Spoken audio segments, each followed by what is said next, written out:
Salve galera, tá começando mais um vídeo do Conversa Automotiva. Se você não é inscrito no nosso canal, por favor se inscreva, deixe seu like e compartilhe o vídeo. E se você não conhece nosso Instagram, vou estar deixando o link aí na descrição, passa lá, segue e fica por dentro de tudo que vai rolar aqui no canal e também das postagens que a gente faz lá. Todo dia é conteúdo 100% automotivo. Então vamos falar de carro. Hoje a gente vai trocar uma ideia sobre o Volkswagen Taos, mais novo lançamento aí da marca, que foi apresentado aí alguns dias atrás e que eu ainda não tinha falado sobre ele. Mas esse final de semana eu pude ver aí algumas avaliações e chegar a algumas conclusões bem interessantes sobre esse novo SUV dentro da sua categoria. Então vamos começar falando aqui sobre o design do carro, né? O design dele eu achei um design muito bacana, né? Visual mais quadrado. Para quem acompanha lá no Instagram sabe que eu sempre falo que eu sempre prefiro esse design mais quadrado dos carros, porque passa uma sensação de sobriedade maior. Muita gente fala que os carros da Volkswagen são todos iguais e eu realmente concordo, mas isso aí é que faz parte da identidade visual da marca, né? A gente deve prestar atenção que basicamente todas as montadoras possuem a sua identidade visual. A gente pode pegar toda a linha Mitsubishi, que tem basicamente a mesma frente. A linha Chevrolet agora, que está se modernizando, está toda igual também. A Fiat também está fazendo os carros muito parecidos, né? Então a gente tem essa característica presente aí em todas as montadoras. O design da dianteira eu acho um design muito bonito, né? Uma frente bem imponente. O ponto negativo fica para o DRL que invade a grade. Eu acho que ficou um pouco carregado no visual. Se tivesse deixado apenas o DRL no farol como um modo convencional que a gente vê em vários outros carros, seria bem mais interessante. Eu não curto muito essa ideia, mas não julgo quem curte. Já na parte traseira, é uma traseira bem legal também, só que o ponto negativo fica para o formato das lanternas. Apesar de ser bem bacana, lembra muito a lanterna do Jetta e a lanterna do Virtus. Acho que poderia ser ali um pouco mais voltado para uma identidade própria, já que a gente está tratando de um SUV e não de um sedã. Mas no geral o carro está muito bem acertado na questão de design, não ficou tão carregado, ficou um visual mais convencional e conservador, o que é um ponto bem interessante. Agora vamos falar sobre o acabamento do carro. Primeiramente eu já falo que foi um ponto que eu criei bastante expectativa e que não foi tão atendida como deveria ser da minha parte, né? Por quê? Porque eu estava esperando ser um carro que fosse um pouco mais acima da média para o que a gente está acostumado a ver na linha Volkswagen, né?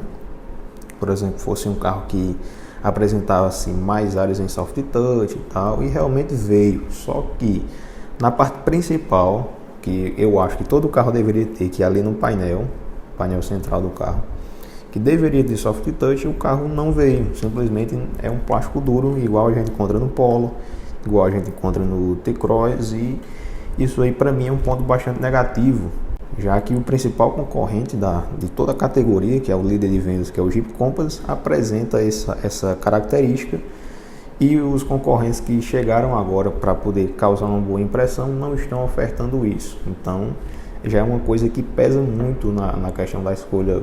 Para quem visa acabamento, é isso aí. Só que ele apresenta o soft touch nas portas e também uma pequena faixa abaixo ali da central multimídia, o que é um ponto interessante, já que outros carros da linha não tem. Mas mesmo assim merecia um acabamento com materiais melhores. Não que o plástico seja uma coisa mal feita, pelo contrário, é muito bem encaixado. Só que pelo valor que a gente paga, um carro que tem versões de 150 e 180 mil reais, merecia ter ali um jogo de materiais melhores, né? É uma filosofia que eu trago comigo. Se o carro passou de 100 mil reais aqui no Brasil, deveria ter soft touch. Mas o pessoal, mas isso aí é uma questão que vai encarecer o carro. Mas, pessoal, se a gente levar isso aí ao pé da letra, toda montadora faz isso e alega isso. Então isso aí para mim já é uma desculpa para não vender uma coisa barata com um preço exorbitante de caro. Eu noto até uns dias atrás que o Polo GTS custava mais caro do que um Corolla GLI, que até então não tinha sofrido aumento para 120 mil, ainda era 110, e o Polo era mais caro. O Corolla já tinha todo o acabamento em soft touch, nas portas, painel e tudo mais, e o Polo não tem em lugar nenhum. Então isso aí, a gente nota que existe essa questão das montadoras meio que lançarem essa para a gente acreditar. Eu sei que o Polo tem mais tecnologia que o Corolla, só que 100 mil reais, galera, não dá aquele tanto de tecnologia não. É muito pouca tecnologia para muito dinheiro. Agora vamos falar no desempenho do carro. O desempenho dele é igual a vários outros modelos que a gente já encontra na linha Volkswagen. É o mesmo motor 1.4, mesmo câmbio automático de 6 marchas, então praticamente é a mesma coisa você andar no Jetta ou então você andar no Polo GTS, você andar no T-Cross 1.4, é basicamente a mesma coisa. Tudo bem que vai ter a interferência do tamanho do carro, mas não vai interferir tanto porque a gente tem basicamente a mesma plataforma, os carros têm pesos iguais e tal, então o desempenho dele vai ser basicamente ali na mesma média, né?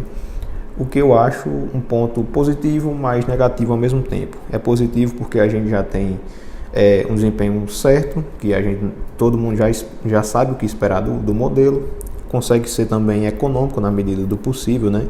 E consegue atender o carro, né?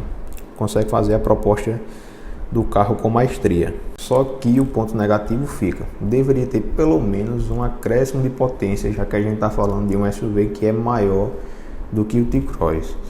Eu não sei como deve se portar o desempenho dele, né? Porque apenas eu vi os testes dos jornalistas andando sozinho.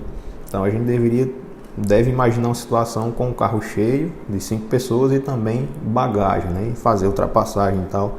Creio eu que por ser um SUV que tem um coeficiente de arrasto maior, sofra um pouco mais nessas ocasiões. Então deveria pelo menos, já que manteve o motor, né? Já que manteve o motor, poderia pelo menos ter colocado aí uns 170 cavalos ali, que iria cair bem e também seria até um jeito interessante de chegar mais próximo dos seus concorrentes na questão de desempenho, já que o Compass tem versões de 170 e 185 cavalos e o Corolla Cross tem a versão de 177. Então, por último, a gente tem o posicionamento desse carro no segmento dele. Essa era a hora que eu queria chegar. Por quê? Porque a gente está tratando de um carro que ele, em termos dimensionais, ele é maior do que o Compass. Ele é maior em comprimento, maior em largura e tal. Só perde na altura, que ele, se eu não me engano, é 2 centímetros mais baixo. Se eu não me engano. Quem souber, me corrige aí nos comentários. Só que ele é mais baixo do que o Compass, só que ele é maior do que o Corolla Cross, né? Que dá uma aptidão maior para você conseguir transitar em rodovias e estradas ruins e também enfrentar até um trecho sem pavimentação, né? Um trecho off-road, digamos assim. Coisa que o Corolla Cross não faz com tanta maestria, já que ele é um SUV muito baixo. Isso aí chega a ser contraditório, mas é a verdade. Então, tipo assim, a gente está tratando de um carro que, falando do Taos agora, a gente está tratando de um carro que ele tem um pacote tecnológico muito interessante, né?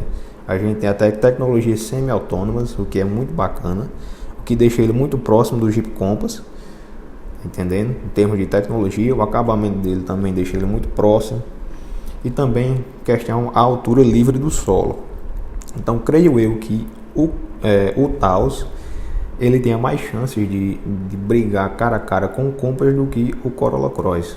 Por quê? Porque o Corolla Cross ele meio que é o mais acanhado de toda a categoria. Todo mundo enche a bola da Toyota, mas na hora que a Toyota vai fazer o carro, vai elaborar o projeto, faz uma coisa que deixa todo mundo de cabeça para baixo. Não agradou na questão de altura livre do solo, já que a gente está tratando de um SUV, não tem um ângulo de entrada nem de saída tão bom. O acabamento também deixou a desejar, assim como o Taos. Então, tipo assim, a galera enche muito a bola, só que a expectativa é quebrada totalmente quando o carro chega ao mercado, né? Então o Taos, ele surpreendeu, digamos assim, de uma forma melhor as expectativas do que o carro da Toyota. Então creio eu que ele seja uma opção, digamos assim, melhor no mercado em relação ao Corolla Cross. Então isso faz dele um veículo que consegue aí meio que competir, digamos assim, mais um mano a mano com o Compass. Eles são parelhos em tecnologia, acabamento, o desempenho dele também meio que se aproxima ali da versão a diesel do Jeep Compass, né? São 20 cavalos de diferença. É o mais próximo que a gente pode chegar, mas mesmo assim, por se tratar de motor a gasolina, o desempenho é próximo. Então é por isso que eu aposto muito que esse novo Taos seja sim um grande candidato ao segundo lugar no segmento dos SUVs médios. Então esse foi o nosso vídeo, espero que vocês tenham gostado. Mais uma vez, curtam, comentem, compartilhem. Fazendo isso você ajuda demais a produção do nosso conteúdo. Até a próxima semana e forte abraço.